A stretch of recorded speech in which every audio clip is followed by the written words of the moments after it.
Bienvenidos a una nueva entrevista de Sede Laboral, este programa conjunto de Centraz y Campus TV.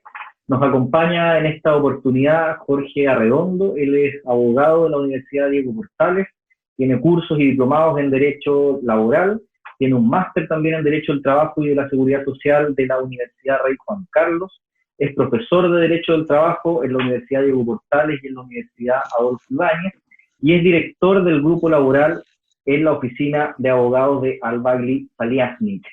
Muchas gracias, Jorge, por acompañarnos esta tarde en esta entrevista. Muchas gracias a ti, Rodrigo, al centro por esta invitación y que sea una instancia donde uno pueda conversar respecto a un tema tan contingente hoy día como lo es nuestro querido derecho laboral y su aplicación respecto a las empresas y trabajadores. Así es, Jorge, una de las cuestiones que ha ido siendo más consultada por los trabajadores en las distintas plataformas que hemos tenido, tiene que ver con esta ley de protección al empleo, con esta nueva regulación que se contempla ahora en nuestro derecho para establecer prestaciones para supuestos específicos, ya no de desempleo, sino que de suspensiones contractuales. Me gustaría que pudiéramos hoy día poder identificar y poder ir aportando, ojalá, soluciones a los principales problemas prácticos que está dando esta nueva norma. ¿Cuáles son los problemas que tú identificas como más recurrentes? Vale, perfecto. A ver, esta ley, solo para que lo resumamos en sumamente gráfico, establece, vamos a denominar 3 puertas. Puerta 1, puerta 2, puerta 3. La puerta 1 es una suspensión temporal de la relación laboral derivada de un acto de autoridad que impida la prestación individual de un trabajador. La puerta 2 es lo que vamos a denominar una suspensión convencional, es decir, que trabajador y empresa acuerdan, atendida a una cierta afectación que sufre la empresa, suspender su relación de trabajo. Y la puerta 3 es la que corresponde a una reducción de la jornada y proporcionalmente de la remuneración.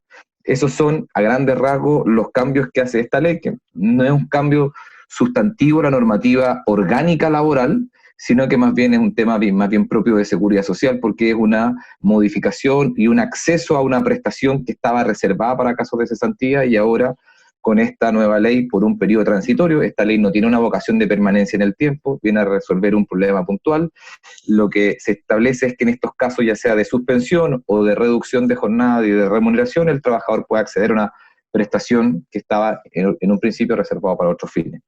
En virtud de ello, la idea de la ley en mi concepto está bien pensada, me parece una política pública que ha atendido a la realidad que está viviendo el país, que viene a hacerse cargo de un problema, pero claro, lo que puede pasar en todo proceso legislativo, y es sumamente razonable que aquello ocurra, es que la rapidez hace que pueden ocurrir casos que eventualmente no queden contemplados en la ley o que la redacción hace que no sean entendibles en una primera lectura, a tal punto que al día siguiente que entró en vigencia esta ley, se presentó un proyecto que efectivamente lo que viene a hacer es a corregir o aclarar ciertos aspectos que tenían una mala redacción. Entonces, en ese contexto, efectivamente se han presentado algunos problemas de interpretación o de calificación, que habrá que ver ahí alguna resolución de la Dirección del Trabajo, y ahí uno podría decir, bueno, ¿qué pasa si, por ejemplo, si un trabajador él reside en una zona de cuarentena, pero la empresa ya está en una zona que fue liberada de cuarentena, ese trabajador está obligado a concurrir o no, le rige la ley, le rige por acto de autoridad, o tiene que pactarse una suspensión convencional?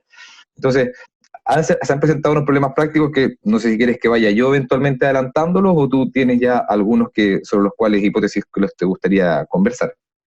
Hay algunos problemas que se han repetido en las consultas que se plantean en nuestras redes sociales y en el correo electrónico que me gustaría plantearte. Pero antes de ello, me gustaría que pudieras clarificarnos sobre esta regulación, dónde la podemos encontrar. Porque por un lado está esta ley 21.227, la ley que se denomina de protección del empleo, pero también se habla mucho de otro instrumento normativo que es esta resolución 88 del Ministerio de Hacienda, y está luego esta ley que podríamos llamar corta, que está en tramitación para hacerle algunos ajustes a la ley inicial. Entonces, ¿de qué cosa trata cada uno de estos instrumentos? Ok, es muy relevante tu pregunta porque tenemos una ley madre, por llamarlo de alguna manera, o la ley marco, que efectivamente es la ley 21.227, que es a partir del 6 de abril, que tiene vigencia desde el 6 de abril en adelante y con una aplicación retroactiva desde el 18 de marzo hasta el 5 de abril. Y esta ley a propósito de de la puerta 1 que denominé yo y eventualmente de la puerta 2, lo que establece es que en caso de que exista un acto de autoridad, es decir, una autoridad política, que haga una resolución que se publica en el diario oficial y esta que impida la total y que impida la prestación de los servicios, lo que le encomienda a esta ley 21.227 es que posteriormente exista una resolución firmada por el subsecretario de Hacienda y por el subsecretario del Trabajo que le rellene de contenido o operativice esta normativa y este acto de autoridad. Y eso es lo que ocurrió efectivamente el día 8 de abril, en que sale esta primera resolución del Ministerio de Hacienda y que viene a regular lo existente hasta esa fecha en cuanto a cordones sanitarios, zonas con cuarentena o actividades que se encontraban prohibidas de funcionar. Entonces, si uno hoy día quiere entender de mejor manera cuáles son las actividades que se encuentran restringidas, suspendidas o regiones afectadas, así como también empresas o establecimientos que están excepcionados de esta declaración de autoridad, hay que ir a esta resolución 88, que atendida a las medidas que se anunciaron ayer, uno tiende a pensar que efectivamente esta se va a tener que complementar porque hay nuevas zonas que se declararon con cuarentena, como también se alzaron en otros lugares. Por tanto, es esencialmente dinámica. Esta resolución no va a ser una, nos vamos a tener que acostumbrar, los que nos dedicamos a esta área, a conocer más de una resolución firmada por el subsecretario de Hacienda, y que desde su lectura es bastante fácil de entender, es relativamente larga, tendrá unas 8 o 10 hojas, pero fue bien estructurada, yo creo que quizás para que todos la entendamos, estableció como 3 capítulos y luego una región, y sistematizó cada resolución administrativa, principalmente del Ministerio de Salud, que era la que fue regulando ciertas materias. Entonces, de esa manera se hace más amigable su lectura y su aproximación hacia el problema para saber en qué hipótesis se encuentra la empresa y el trabajador. Pasemos a algunas de las preguntas que nos han llegado al correo electrónico centras@utalca.cl. Te planteo la primera, Jorge, que la escribe Carolina Araya. Ella pregunta si las empresas exceptuadas de paralización por el acto de autoridad pueden pactar la suspensión de los contratos respecto de aquellos trabajadores que no son indispensables para prestar el servicio. Vale. Yo de la pregunta que nos hacen, creo que se subdivide a la larga en 2 preguntas. La primera es si en aquellas empresas exceptuadas del acto de autoridad, en las áreas no indispensables, le puede regir el acto de autoridad. Esa es una hipótesis. Y la segunda hipótesis es que en estas empresas exceptuadas, de igual manera las empresas pueden pactar con sus trabajadores la suspensión convencional o esta puerta 2. Respecto de la primera hipótesis, en mi interpretación, atendido la resolución 88, en uno de sus considerandos finales, en mi apreciación, aquellas áreas no indispensables de la empresa excepcionada rige o puede regir el acto de autoridad. Porque el acto de autoridad, y ahí en mi concepto es un tema de la concepción que uno tenga de esta puerta 1, el acto de autoridad no mira a la empresa en su orgánica, mira la prestación individual del trabajador. Esa es la interpretación que yo hago de la ley. Existe el acto de autoridad, que es objetivo, pero tiene una concreción subjetiva, es decir, el empleador opera como una especie de acto reflejo en el acto de autoridad, pero no se le aplica de manera uniforme a todos los trabajadores, porque perfectamente hay trabajadores que puedan quedar excepcionados de este acto de autoridad. Entonces, en mi apreciación, y respondiendo directamente a la pregunta, sí, aquellas áreas no indispensables, dado incluso los mismos términos de la resolución del Ministerio de Hacienda en uno de sus resuelvos, yo creo que es porque rige el acto de autoridad. Sin perjuicio de ello, la interpretación que uno puede tener de esa primera respuesta, respecto a la segunda dimensión, si las empresas exceptuadas, no existiendo acto de autoridad, si pueden pactar suspensión convencional, eso lo viene a resolver claramente la ley corta, que hemos denominado, en que uno de sus artículos, y a propósito incluso la misma ley, dice que esa ley corta se realiza con la intención de aclarar, es decir, que siempre fue la intención del legislador, que en las empresas excepcionadas puede pactarse la suspensión convencional. Y eso es porque quedó un artículo, un parrafito ahí, para no entrar tanto en el tecnicismo, que daba a entender quizá otra cosa, pero esta ley lo que dice es el espíritu, es que en esas empresas excepcionadas, fuera acto de autoridad, sí puede pactarse la suspensión convencional. Por tanto, creo que de esa manera puedo responder eventualmente las 2 dimensiones de la pregunta que tenía la persona. Jorge, Jimena Araya nos consulta. Soy trabajadora y me aplicaron la suspensión del contrato. Si no tengo suficientes fondos en mi cuenta individual, ¿podré de todas maneras recibir aportes del Fondo Solidario? ¿Hasta qué montos? Bueno, aquí el legislador tomó una posición que yo también, desde el punto de vista ya de acercamiento a la ley, me parece correcta, que es que primero los trabajadores concurran respecto a los aportes que existen en su cuenta individual. Ahora, hay como una barrera de entrada, por llamarlo de alguna manera. No cualquier trabajador va a poder tener acceso a acceder a los fondos de su cuenta individual. La ley, a propósito de la suspensión, le establece dos supuestos: o que tenga 3 cotizaciones en los últimos 3 meses, o 6 en los últimos 12, pero las 2 últimas deben ser con el mismo empleador. Entonces, si cumple ese requisito de entrada, primero va a absorber los recursos de su cuenta individual, y agotados esos recursos va a concurrir a los recursos que estén en el fondo solidario. La diferencia entre uno y otro fondo, en los porcentajes es lo mismo. En la cuenta individual parte con 70, 55, 45. Pero en el fondo solidario se hizo una modificación y se estableció que los primeros retiros para las rentas más bajas fuera de un 70, 70, 70 y luego bajara. Y luego se establecieron unos tramos mínimos. Entonces, no se puede responder concretamente la pregunta si es que no conocemos eventualmente cuánto es el monto que existe en su cuenta individual. Pero existiendo los montos, primero los absorber en ella y luego sí o sí va a pasar al Fondo Solidario. Si se agota sus recursos, y ahí respondemos la pregunta de Jimena, si agota sus recursos de su cuenta individual, va a pasar al Fondo Solidario. Hay que hacer ahí la advertencia que quizás no sea del mismo valor porque va a depender en qué tramos eventualmente se encuentre. Pero para acceder al Fondo Solidario no se requiere, más bien se requiere haber agotado los recursos de su cuenta individual. Gracias, Jorge. Otra pregunta, esta vez de Felipe Rodríguez.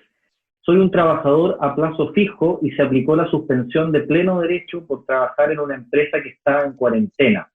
Mi contrato termina el 30 de abril. ¿Se terminará mi contrato? Según entiendo, dice, solo pueden despedirme por necesidades de la empresa.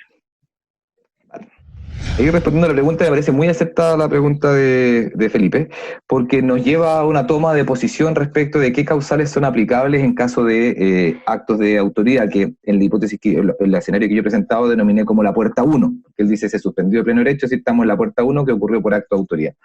Y para graficar y para que todos sepamos dónde nos encontramos insertos, en ese caso, en la puerta 1, la ley señaló que si nos encontramos en puerta 1, el empleador, señala textualmente, solo podrá poner término en virtud de la causal del artículo 161, que es la causal conocida como necesidad de la empresa. Por tanto, ahí se levantó o se generó ciertas discusiones interpretativas y las otras causales eventualmente quedan en cierto modo suspendidas o inhibidas de poder aplicarse. Mi interpretación jurídica al respecto es que aquellos trabajadores que están con contrato a plazo fijo y el plazo fijo llega a la fecha una vez que está en suspensión, ya sea convencional o por acto de autoridad, el plazo fijo produce sus efectos de poner término. Y lo justifico de la siguiente manera, de una manera jurídica.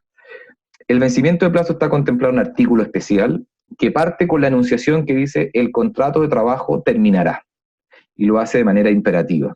Y ahí establece algunos supuestos, que es renuncia, mutuo acuerdo, muerte, vencimiento de plazo, cumplimiento de la obra faena, fuerza mayor. Cuando la ley, a propósito de terminación de contrato, habla de la palabra podrá, lo ocupa en su artículo 161, que dice que es el empleador el que los invoca. Entonces, mi interpretación es que en este caso, cuando el legislador quiso decir eso, estaba hablando del 161, en esa lógica, porque ocupó el mismo vocablo. Cuando dice terminará la ley, y sobre todo porque esta legislación no modificó el Código del Trabajo, lo está hablando entonces de manera imperativa.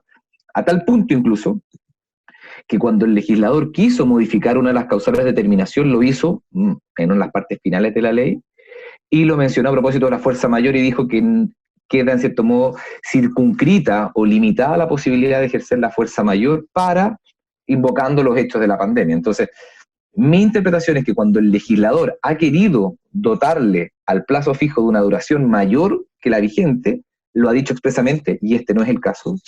Incluso más, hay otro escenario, en procesos de negociación colectiva, por ejemplo. Un trabajador está a plazo fijo y esa relación culmina, y la negociación colectiva es el proceso culmine de la legislación laboral. Por tanto, ni en ese escenario el plazo fijo perdura más allá de la fecha. Y cuando así ha querido el legislador, lo ha contemplado que a propósito del fuero. Entonces, respondiendo a la pregunta y para justificarla, es por lo que ya he dicho, yo creo que en ese caso Mi interpretación jurídica es que el vencimiento del plazo va a operar, porque así lo establece el Código del Trabajo y esta ley no es una modificación en esa parte. Jorge, una última pregunta de nuestro correo electrónico. María Paz Bravo consulta, ¿se puede suspender la relación laboral con trabajadoras que gozan de fuero maternal? Al parecer, la norma solo prohíbe la reducción de jornada.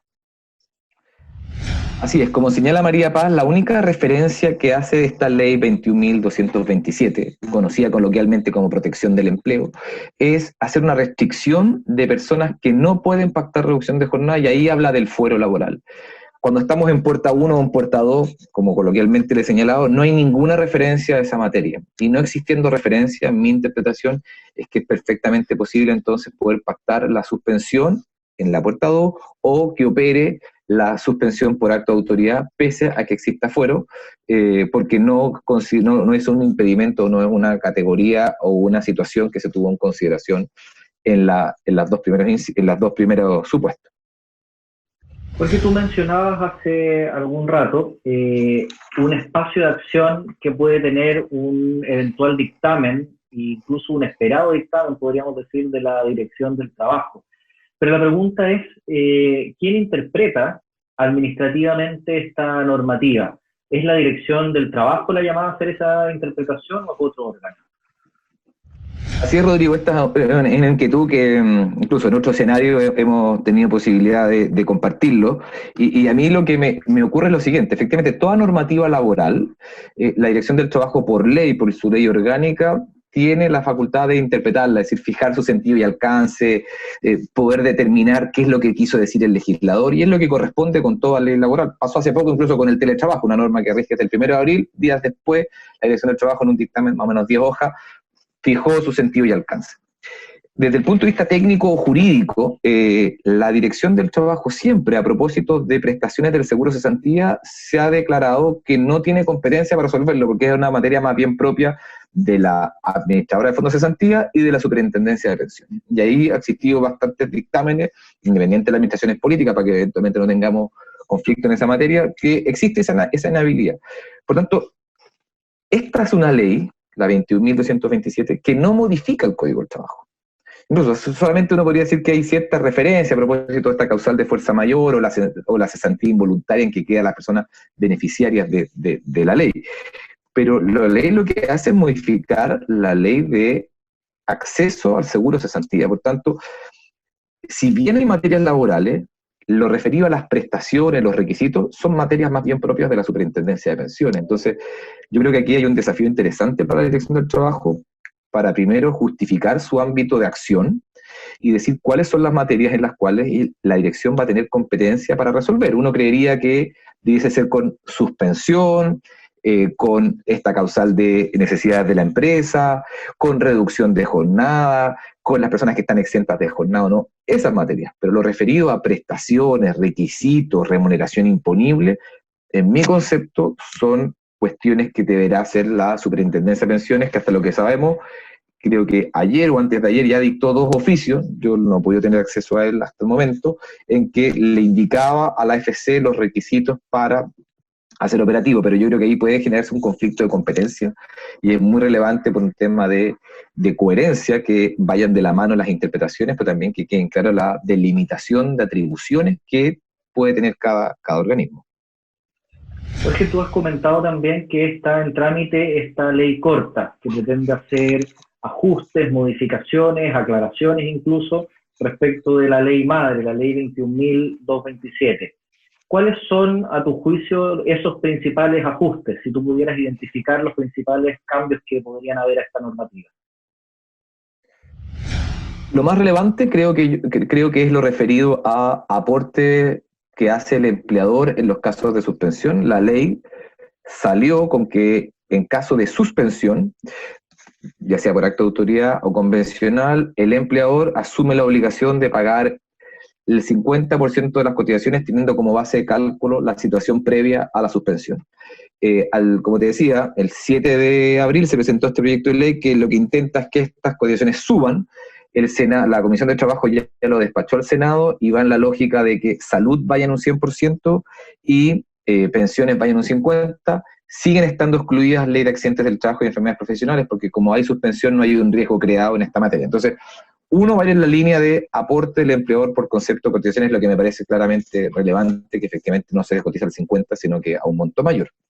Lo segundo va por aclarar qué se entiende por el periodo de vigencia de los pactos de suspensión y de los pactos de reducción de jornada. Ahí había una cierta técnica legislativa que no se entendía muy correctamente, y lo que viene a hacer esta ley es decir, esos pactos rigen de momento de su suscripción, y a lo más establece un periodo máximo del cual entra vigencia al día hábil o al día del mes siguiente a su suscripción. Eso es lo segundo. Y lo tercero, aclarar lo referido a que las empresas estratégicas pesan o concurren respecto a ella la posibilidad de pactar suspensiones convencionales de mutuo acuerdo, concurriendo el requisito de que se encuentren afectadas la empresa, calificación que hará el trabajador con la respectiva empresa. Yo diría que por allá, desde el punto de vista de la empresa, son los principales cambios. Jorge, salgo un poco de la ley y de la normativa sobre protección del empleo y te consulto por tu visión respecto del sistema de relaciones laborales chilenos post pandemia. ¿Cómo ves tú el escenario laboral una vez que vayamos saliendo de esta crisis sanitaria? Lo veo difícil desde el punto de vista que creo que la masa de trabajadores empleados con contrato formal claramente va a descender, va a existir mucha informalidad, y eso es un riesgo, porque eventualmente la informalidad es precariedad, y ahí entonces hay que pensar en lógicas entonces de cómo logramos que esa informalidad y esa precariedad se transforme entonces nuevamente en formalidad y establecer algún tipo de incentivo a la contratación. Creo que a propósito de esta situación de la pandemia, efectivamente la forma en que se genera o se distribuye el poder al interior de la organización de las empresas va a ser sumamente relevante. Está en discusión ahí hoy en día otro proyecto que no dice relación precisamente con esto, que es eventualmente suspender las negociaciones colectivas que se puedan llevar a cabo durante este proceso. A mí me parece un proyecto que va en una línea correcta. Hoy día creo que las preocupaciones centrales van cómo protegemos la vida y salud de los ciudadanos y los trabajadores. No existe la posibilidad eventualmente de reunirse, entonces me parece que va en la línea correcta este tema de las suspensiones, pero luego salido de esta crisis va a ver efectivamente quién está pagando esta crisis. Y en ese sentido pagar no es solo eventualmente desde lo remuneracional, es decir, desde las protecciones en materia de higiene y seguridad, cómo la empresa se preocupa de sus trabajadores, o cómo también, y también hay que rescatar, los muchos trabajadores también se pusieron con sus empresas, y estos son esfuerzos compartidos, aquí no es unidireccional. Es decir, las empresas, como salgan de esta crisis, va a marcar en mi concepto el destino futuro. Aquellas empresas que se unieron, trabajadores con empleadores, efectivamente van a salir mucho más fortalecidas, donde existió más horizontalidad en el trato, van a salir mucho más fortalecidas adelante, porque salir de este desafío no es solo una necesidad país, sino que también una necesidad de la organización. Si cada uno, y perdón de estos términos, se rasca con sus propias uñas, de esta crisis no vamos a salir bien parados. Y eso es tanto a nivel político, que no es mi ámbito, como a nivel técnico. Y yo creo que en esta, donde ahí efectivamente se va a ver cómo se comparte entonces el poder, la organización interior de la empresa, y que no solo hay que recurrir entonces ante un estado de emergencia, sino que hay una relación duradera en el tiempo. Muchas gracias, Jorge, por dedicarnos un rato de tu tiempo para poder solucionar y poder contestar algunas consultas prácticas sobre esta nueva normativa de protección al empleo. No, pues gracias a ti, Rodrigo, gracias por la invitación. Efectivamente, esto es una ley, el que quiere leer la ley no es fácil de entender, así que entre mayormente podamos difundirla, aclararla, dar opiniones. Puede ser que legítimamente que hay personas que eventualmente en algunos puntos difieran de mí, lo relevante es discutirlo, porque va a ser en base al diálogo, la discusión, que vamos a ir aclarando algunos aspectos que no hay derecho comparado en esto, no hay libros sobre esto, es historia de la ley, principio de estabilidad laboral, principio de estabilidad del empleo.